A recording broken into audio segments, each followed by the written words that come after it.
Pemirsa, isu kudeta yang mendera Partai Demokrat kian panas. Sang Ketua Majelis Tinggi Partai Demokrat Susilo Bambang Yudhoyono (SBY) sampai turun gunung. Selain masih menyeret nama Muldoko, belakangan 7 kader senior Demokrat dipecat.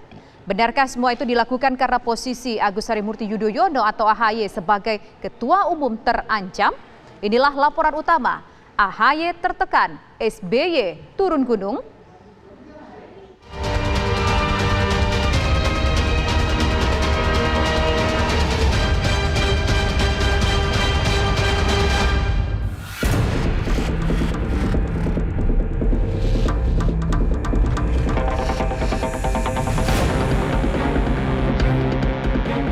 Kali ini menghadapi gerakan ini sebagai Ketua Majelis Tinggi Partai, saya harus turun gunung.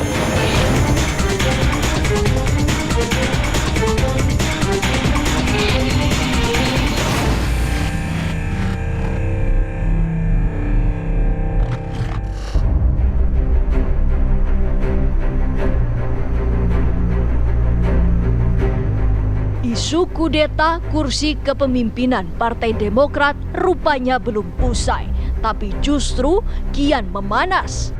Bagaimana tidak, Ketua Majelis Tinggi Partai Demokrat Susilo Bambang Yudhoyono atau SBY sampai turun gunung. SBY turut angkat bicara soal upaya pelengseran sang putra sulung Agus Harimurti Yudhoyono (AHY) dari kursi Ketua Umum Partai Demokrat. SBY secara terang-terangan menyebut nama Kepala Staf Kepresidenan Muldoko sebagai pihak ketiga yang dituding terlibat upaya kudeta kepemimpinan di tubuh partai besutannya itu. Secara pribadi, saya sangat yakin bahwa yang dilakukan Muldoko adalah di luar pengetahuan Presiden Jokowi.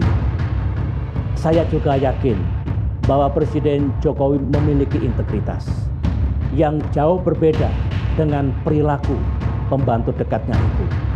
Pada kesempatan ini, bagi orang luar yang punya ambisi untuk merebut dan membeli Partai Demokrat, saya katakan dengan tegas dan jelas, Partai Demokrat not for sale.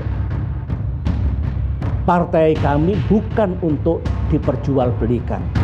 Kali ini menghadapi gerakan ini sebagai Ketua Majelis Tinggi Partai, saya harus turun gunung.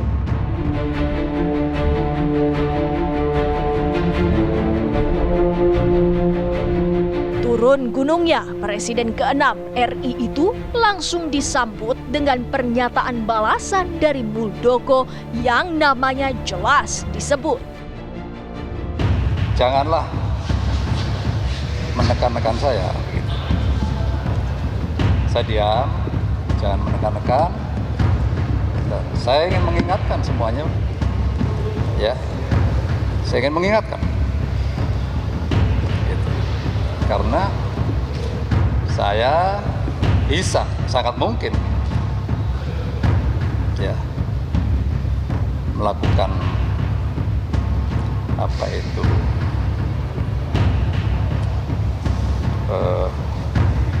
langkah-langkah yang saya yakini. Benarkah SBY turun gunung untuk menekan Panglima TNI di eranya itu? Ataukah ada tujuan lain yang disasar SBY ketika AHY dalam posisi yang seolah tertekan?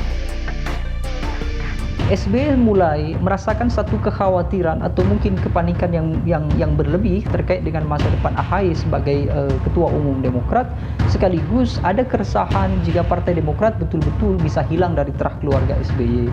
Itu penting, harus digarisbawahi. Kenapa saya melihat itu? Karena semestinya dalam konflik-konflik yang sifatnya adalah wacana atau mungkin ada orang luar Partai Demokrat yang kemudian berusaha untuk mengganggu, maka ini sepenuhnya adalah full of powers dari Ketua Umum. Artinya AHY harus in charge di sana. AHY harus berada di barisan paling depan, bukan SBY, entah itu dia sebagai pendiri atau bahkan juga sebagai Ketua Majelis Tinggi. Jadi sebenarnya saya mengenal sangat baik terhadap Pak SBY, sosok Pak SBY, baik secara personal maupun dulu selaku presiden dan juga selaku ketua umum Partai Demokrat sampai dengan tahun lalu sebelum digantikan oleh Mas Ahy. Beliau itu orangnya sangat teratur, sangat rapi, sangat terukur, sangat terstruktur kalau dalam memberikan kata-kata atau memberikan statement.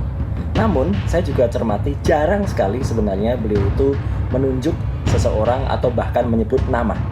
Nah, jadi kalau dalam statement atau arahan panjangnya kemarin sekitar 40 menit itu beliau menyebut salah satu nama, maka sebenarnya bisa dipastikan bahwa itu kondisinya nama tersebut atau sosok tersebut adalah sudah terwelu.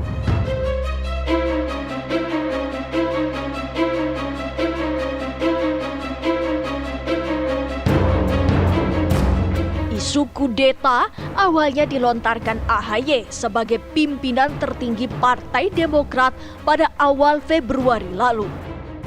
Nama Muldoko pun telah disebut-sebut kala itu.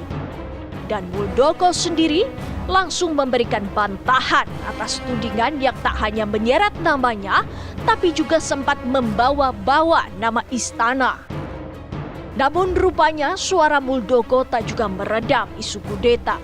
Justru isu kudeta yang diiringi isu kongres luar biasa yang mendera Partai Demokrat terus berkobar. Kisruh internal di Partai Demokrat semakin panas. 7 kader senior ditendang, salah satunya Marzuki Ali. Tanpa jelas, tanpa dipanggil, klarifikasi, apa yang memberatkan, apa yang meringankan, tiba-tiba keluar keputusan diberhentikan tetap. Saya bukan pengkhianat partai, tetapi kalau ini tidak ditindaklanjuti, tentu saya akan mengambil langkah-langkah lain. Bisa saja ya, kepemimpinan ini memang harus diganti kalau memang demikian. Baik. Nah ini kan akhirnya saya berkesimpulan demikian, karena melihat tidak proporsional dalam melakukan tindakan. Pemberhentian tetap dengan tidak hormat ini kepada 7 orang kader telah melalui proses dan mekanisme yang sesuai dengan ketentuan dan aturan yang berlaku di internal partai kami. Mengapa seteru di tubuh Demokrat terus berlarut? Justru kian menggema setelah SBY turun gunung.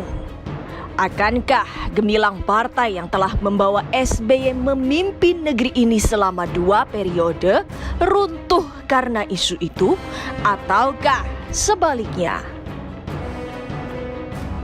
SBY melihat adanya potensi isu ini menjadi dikapitalkan. Artinya sebagai seseorang yang mungkin sudah mahir dalam berstrategi, terutama dalam strategi politik, SBY melihat peluang bahwa kalau kita berhadapan dengan musuh yang tepat, saya lihat bahwa Pak Muldoko ini musuh yang tepat. Yang pertama, beliau adalah kepala di KSP. Yang kedua, beliau adalah bagian dari pemerintahan.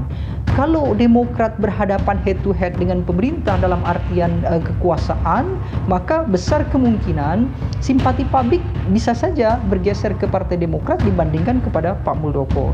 Nah, ini yang kemudian ingin dimanfaatkan oleh SBY dengan statementnya berani menyebut nama, termasuk juga merasa bahwa Partai Demokrat dalam tekanan yang luar biasa.